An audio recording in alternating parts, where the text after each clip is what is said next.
Halo semuanya, di sini saya Siska Aprilianti dengan dua rekan saya yaitu Aji serta Ana. Di sini kami akan memperkenalkan platform kami, yaitu tentang ngobrolin. Kita lihat alasan dulu nggak sih, kayak kenapa kita kelompok kami memilih bikin platform ngobrolin, kenapa tidak memilih ide-ide yang lain. Jadi jawabannya adalah ketika kami membaca beberapa artikel, ada satu artikel mengatakan bahwa 90% Gen Z itu mengalami stres dan termasuk mereka stres karena tidak memiliki sambung tetap. Itu alasan pertama. Yang kedua adalah ketika kita melihat ada video TikTok, dia mengatakan bahwa di data RSC mengatakan bahwa 70% yang masuk ke rumah sakit jiwa adalah laki-laki, dan itu alasannya karena laki-laki cenderung memilih memendam perasaannya dan tidak mencurahkan keluh kesah mereka ke orang. Setelah melihat dua data itu, kami langsung mikir kayak, oke, apa tidak baiknya aja kita ngebuat platform tentang ngobrolin yang dimana mereka bisa curhat tanpa takut didiskriminasi, tanpa takut mereka tidak direspon dengan baik. Jadi ngobrolin ini tuh kita rancang sebagai platform curhat anonim yang dirancang khusus untuk orang-orang yang membutuhkannya, apalagi terutama untuk seorang yang lagi ngerasa capek mental, overthinking, atau cuman pengen cerita tanpa harus takut dijudge ya. Oke, kita masuk ke visi misinya. Visi misi kami itu menjadi platform terpercaya bagi semua orang untuk mengekspresikan perasaan secara anonim dan aman, serta membangun ekosistem dukungan emosional berbasis komunitas teknologi.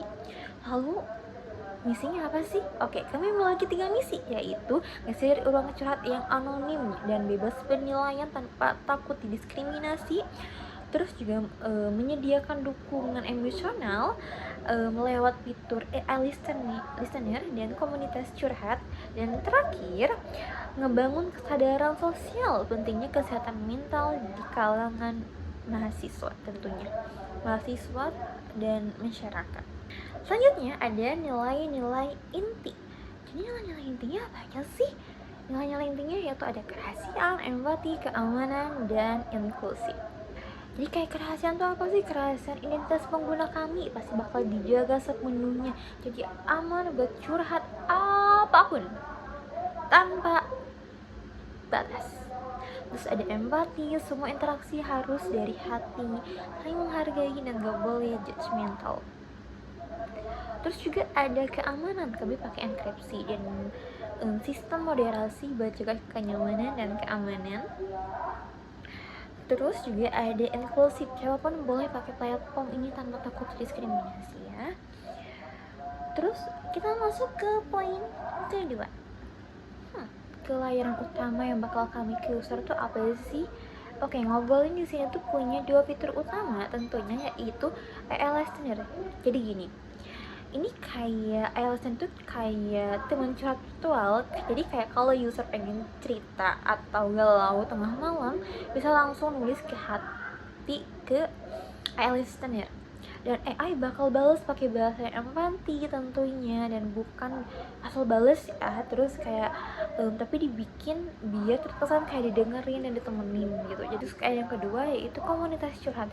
Ini semacam forum komunitas tapi anonim. Jadi setiap orang ketika curhat di komunitas tersebut, mereka tidak bakal tahu siapa dia atau siapa identitasnya, nggak bakal tahu. Jadi pengguna bisa share cerita atau unek-unek, dan pengguna lain bisa kasih tanggapan, terus kayak komentar positif, emoji, dan sampai bisa ngasih saran yang bisa bikin ngerasa nggak sendirian tentunya. Terus nilai yang kami berikan lewat kayan ini apa sih? Nah, nilai yang kami berikan lewat kayan ini adalah tempat aman buat meluapkan perasaan tanpa takut dinilai atau takut di-underestimate atau didiskriminasi atau tidak dianggap. Terus juga ada dukungan emosional cepat dan real time. Terus juga adanya rasa kebersamaan walau semua serba anonim ya. Tentunya bisa bantu mengurangi stres, overthinking, bahkan potensi masalah mental yang lebih berat. Oke, lanjut ke poin ketiga. Layanan pendukung atau sekunder. Meskipun nggak langsung dipakai user, layanan sekunder ini tuh kayak penting banget buat bikin sistemnya jalan terus dengan lancar gitu. Layanan pendukung kami tuh apa sih? Yaitu ada application development. Ini termasuk semua proses ngembangin aplikasi dari sisi front end dan back end, plus update fitur biar makin user friendly dan bermanfaat gitu. Terus ada server dan domain cost. Nah, buat bikin aplikasinya tetap online 24 jam, kami perlu alokasi biaya untuk server dan domain yang termasuk maintenance dan sistem keamanan gitu. Terus ada customer support. Kalau ada bug gitu, bug atau bug bacanya? Bug kali ya. Kalau ada, terus ada customer support. Kalau ada bug, masalah teknis atau masukan dari user, kami punya sistem bantuan atau admin yang siap ngebantu dan nanggepin feedback. Oke, lanjut ke poin keempat. Kita juga poin keempat itu tentang analisis key concept of service management.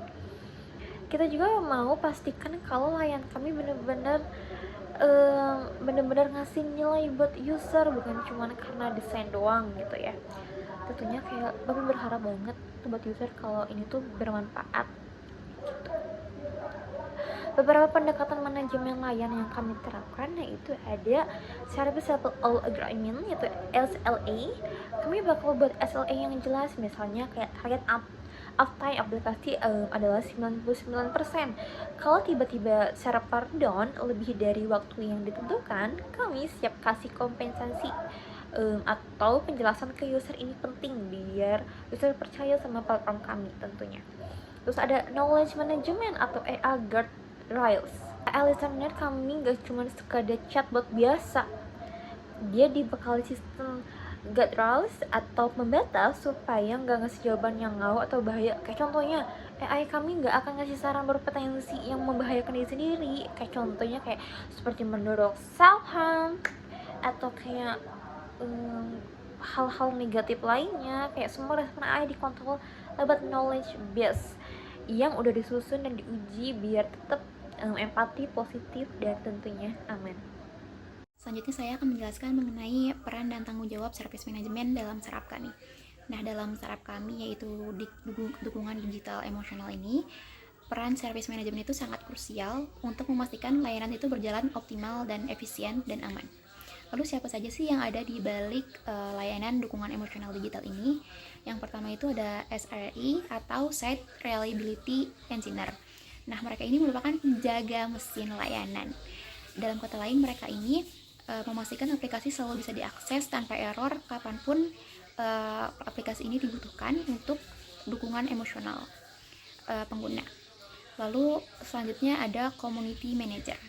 Nah, community manager ini bisa dikatakan penjaga ruang aman. Mereka ini merespons semua keluhan-keluhan dari klien maupun pengguna atau user, lalu memoderasi obrolan dan memastikan semua pengguna ini merasa nyaman. Lalu selanjutnya ada product manager. Nah, product manager ini merupakan perancang arah. Jadi mereka mendengarkan semua kebutuhan dari user maupun dari klien, lalu mengembangkan fitur-fitur yang perlu dibuat, lalu perlu dirancang agar layanannya makin relevan dan empatik. Selanjutnya poin nomor 6 yaitu bagaimana layanan utama kami, siapa saja customernya, bagaimana service offering, service utility, dan service warranty-nya. Nah, layanan utama yang kami tawarkan merupakan sebuah ruang digital yang aman dan empatik untuk masyarakat umum mendapatkan dukungan emosional secara langsung. Lalu siapa saja customernya? Customernya dibagi menjadi dua macam, yaitu eksternal dan internal.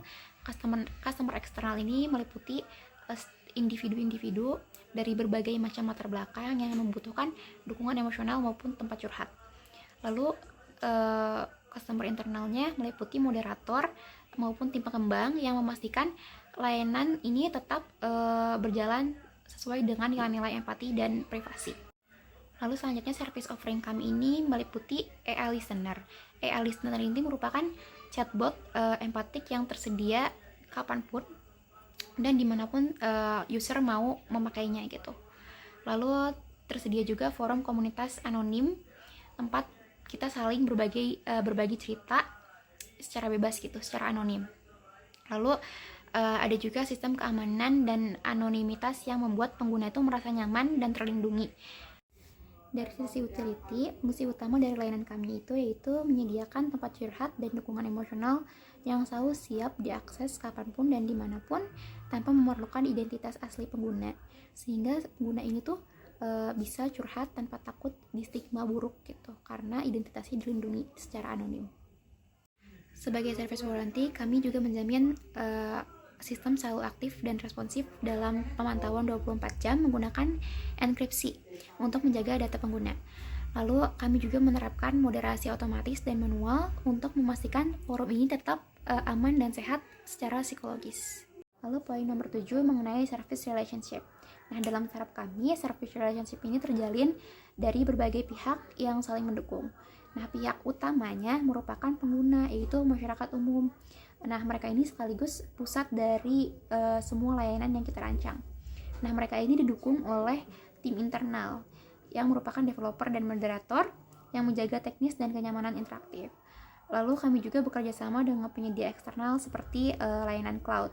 Lalu kami juga mengikuti arahan regulator untuk menjaga privasi dan keamanan data. Lalu selain itu juga kami menargetkan ada partner profesional seperti LSM, psikolog independen, atau platform telehealth yang bisa membantu kami memperluas dampak layanan. Nah, semua ini terhubung dalam ekosistem yang berfokus pada dukungan emosional yang aman, terpercaya, juga kolaboratif. Gambar diagramnya di sebelah sini. Akan menjelaskan bagaimana 4 dimensi dari service management akan dipertimbangkan dan dikelola dalam startup kami. Untuk yang pertama yaitu organizations and people. Implementasi di startup kami, yang pertama yaitu tim dibagi menjadi beberapa peran, yaitu developer, moderator komunitas, product manager, service desk, dan SRE atau Site Reliability Engineer. Yang kedua, skill pengelolaan komunitas dan empati ditanamkan ke tim moderator agar bisa menanggapi pengguna secara manusiawi, bukan kaku. Yang ketiga, pelatihan reguler diberikan terkait keamanan data dan penggunaan AI secara etis.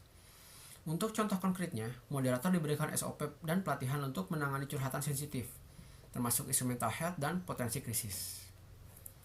Yang kedua yaitu Information and Technology. Implementasi di startup kami yang pertama yaitu menggunakan teknologi AI dengan NLP atau Natural Language Processing yang dilatih untuk respons empatetik. Yang kedua, penyimpanan data dilakukan di cloud service dengan enkripsi end-to-end. Yang ketiga, sistem keamanan meliputi rate limiting, moderasi AI, dan backup harian. Untuk contoh konkretnya, AI listener tidak hanya menanggapi curhatan, tapi juga diarahkan agar tidak memberikan saran yang membahayakan. Lalu yang ketiga, partners and suppliers. Untuk implementasi di startup kami, yang pertama yaitu kami mengandalkan cloud provider AWS untuk hosting dan database. Kedua, kami menggunakan third party tool untuk monitoring uptime. Dan yang ketiga, kolaborasi dengan kampus atau komunitas kesehatan mental untuk promosi dan validasi konten. Untuk contoh konkretnya, kerjasama dengan organisasi kesehatan mental kampus untuk menyusun guideline, forum, dan fitur AI listener. Yang keempat yaitu value streams and processes. Untuk implementasi di startup kami, yang pertama itu ada alurnya yaitu permintaan, masuk ke sistem, lalu AI memberikan respons. Nah, itulah value-nya. Dan yang kedua, proses dikembangkan berbasis feedback pengguna secara iteratif. Dan yang ketiga, ada SOP penanganan laporan, bug, dan eskalasi insiden. Untuk contoh konkretnya, proses A/B testing fitur baru seperti curhat suara dilakukan sebelum peluncuran luas agar sesuai dengan kebutuhan pengguna. Dan selanjutnya, untuk bagaimana opportunity dan demand memicu value melalui service value system, startup kami memberikan value dengan menyediakan ruang untuk para mahasiswa curhat secara anonim, dan secara tidak langsung, sistem ini memberi value. Lalu ada 3 guiding principles yang kami terapkan di startup kami. Yang pertama yaitu focus on value, yaitu selalu pastikan setiap fitur atau layanan membawa manfaat bagi pengguna. Kedua yaitu start where you are, evaluasi dan tingkatkan sistem berdasarkan feedback real time. Dan yang ketiga, progress iteratively with feedback. Kami merilis fitur baru secara bertahap dengan pengujian A/B. Dan yang ketiga, maksudnya lalu untuk ada 2 itu practices yang startup kami anggap relevan dan kritikal. Yang pertama yaitu General Management Practices. Yang keduanya itu ada Project Management dan Risk Management. Lalu untuk Management Practices itu ada Incident Management dan Service Level Management. Dan untuk yang terakhir yaitu Technical Management Practices itu ada Software Development and Management dan Infrastructure and Platform Management. Untuk mungkin sekian dari kelompok kami. Terima kasih. Mohon maaf bila ada kesalahan. Wassalamualaikum warahmatullahi wabarakatuh.